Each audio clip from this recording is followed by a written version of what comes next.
আসসালামু আলাইকুম। তুমি কি জিএসটিতে ভর্তি হতে চাও? কিন্তু বুঝতে পারছো না কোন ইউনিভার্সিটি তোমার জন্য সঠিক? তাহলে এই ভিডিওটি তোমার জন্যই। আজকে আমি তোমাদের জন্য নিয়ে এসেছি পাবনা বিজ্ঞান ও প্রযুক্তি বিশ্ববিদ্যালয় মানে পাস্ট নিয়ে সম্পূর্ণ একটি ভিডিও। এই ভিডিওতে আমি পাবনা বিজ্ঞান প্রযুক্তি বিশ্ববিদ্যালয়ের সামগ্রিক তথ্য তোমাদের সামনে উপস্থাপন করার ট্রাই করব।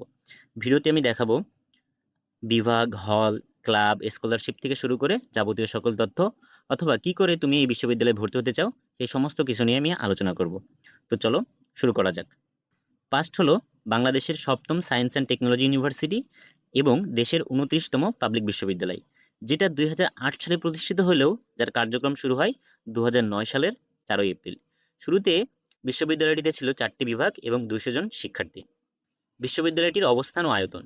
বিশ্ববিদ্যালয়টি পাবনা সদর উপজেলার রাজাপুর গ্রামে অবস্থিত, যেটা পাবনা শহর থেকে মাত্র ৫ কিলোমিটার উত্তর পূর্বে ঢাকা পাবনা মহাসড়কের উত্তর পাশে অবস্থিত। অর্থাৎ শহরের পাশেই অবস্থিত আমাদের পাস্টের মোট আয়তন হচ্ছে ৩০ একর। অর্থাৎ ৩০ একর জমির উপরে এই সুন্দর সবুজ বিশ্ববিদ্যালয়টি কিন্তু অবস্থিত এবং খুবই পরিষ্কার পরিচ্ছন্ন একটি বিশ্ববিদ্যালয়। ফ্যাকাল্টি ও বিভাগসমূহ। মোট ৫টা ফ্যাকাল্টির অধীনে ২১টি বিভাগ আছে। ইঞ্জিনিয়ারিং ও টেকনোলজি ফ্যাকাল্টির অধীনে আছে CEC, Tripoli, civil engineering, architecture সহ আরও কয়েকটি বিভাগ। সায়েন্স ফ্যাকাল্টিতে আছে ফিজিক্স, ম্যাথ, কেমিস্ট্রির মতো আরও কয়েকটি বিভাগ। তাছাড়া এখানে বিজনেস স্টাডিজ ফ্যাকাল্টির অধীনে কিছু বিভাগ আছে, humanities and social science faculty, life and art science faculty সহ মোট ২১টি ডিপার্টমেন্ট আছে এই ৫টা ফ্যাকাল্টির অধীনে। এবার আসি সবচাইতে গুরুত্বপূর্ণ যেটা, হল ও আবাসন সুবিধা। বিশ্ববিদ্যালয়টিতে ছেলেদের জন্য ২টা হল এবং মেয়েদের জন্য ২টা হল, মোট ৪টা হল আছে। তবে বলে রাখা ভালো, বিশ্ববিদ্যালয়টিতে ভর্তি হওয়ার সাথে সাথে কেউ হলে সিট পায় না সাধারণত। তোমাকে হলে সিট পাওয়ার জন্য প্রথম বর্ষ অর্থাৎ সেকেন্ড ইয়ার পর্যন্ত তোমাকে অপেক্ষা করা লাগতে পারে। যারা হলে সিট পায় না ম্যাক্সিমামই বিশ্ববিদ্যালয়ের পাশে বিভিন্ন মেস, বিভিন্ন বাসা আছে সেখানে থাকে। খুব অল্প টাকায় কিন্তু মেসে সিট পাওয়া যায়, আবার হচ্ছে চাইলে কয়েকজন মিলে বাসা নিয়েও থাকতে দেখা যায়। এবার আসি ক্যাম্পাস ফ্যাসিলিটিস নিয়ে। বিশ্ববিদ্যালয়টিতে একটি বড় এবং সুন্দর সেন্ট্রাল লাইব্রেরি আছে, আছে পাস্ট সেন্ট্রাল ক্যাফেটেরিয়া, আছে মেডিকেল সেন্টার, আইসিটি সেল সেবা এবং বিশ্ববিদ্যালয়ের নিজস্ব বাসের পাশাপাশি বিআরটিসির ভাড়াচালিত কিছু বাস আছে। আছে সেন্ট্রাল মসজিদ, আছে অডিটোরিয়াম। মানে একটা বিশ্ববিদ্যালয়টিতে যা যা থাকার কথা সব কিছুই তুমি পেয়ে যাচ্ছ কিন্তু এই সুন্দর বিশ্ববিদ্যালয়টিতে। এবার আসি ভর্তি যোগ্যতা ও প্রক্রিয়া নিয়ে।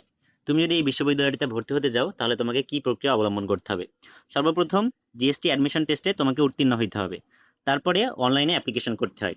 যেই অনলাইন অ্যাপ্লিকেশন কখন করবা আর কিভাবে করবা, বা তোমাকে কি তোমার ফিল আপ করা লাগবে, কত মার্ক পাওয়া লাগবে, বা সাবজেক্ট ভিত্তিক কোনো মার্ক আছে কিনা, সেটা পাস্টের অফিসিয়াল ওয়েবসাইট pass.ac.bd-তে সার্কুলার দিলেই সেখান থেকে বোঝা যাবে। এবার আসি স্কলারশিপ ও আর্থিক সুবিধা। যারা অসচ্ছল শিক্ষার্থী আছে তাদের জন্য কিন্তু বিভিন্ন স্কলারশিপ প্রদান করা হয়ে থাকে, যেটা করা হয়ে থাকে ইউসিজি থেকে, ডিপার্টমেন্ট থেকে।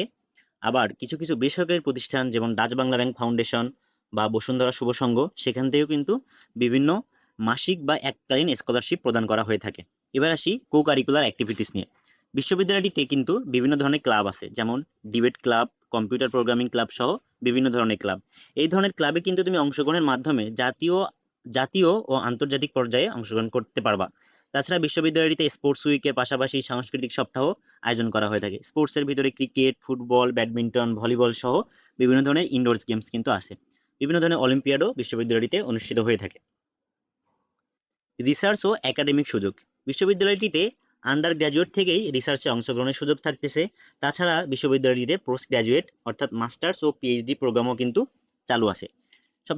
পাবনার সবচেয়ে উল্লেখযোগ্য অর্জনের ভিতরে একটি হচ্ছে ২০২৩ সালে ২জন শিক্ষক স্ট্যানফোর্ডের ওয়ার্ল্ড টপ 2% সায়েন্টিস্টের ভিতরে অন্তর্ভুক্ত ছিল।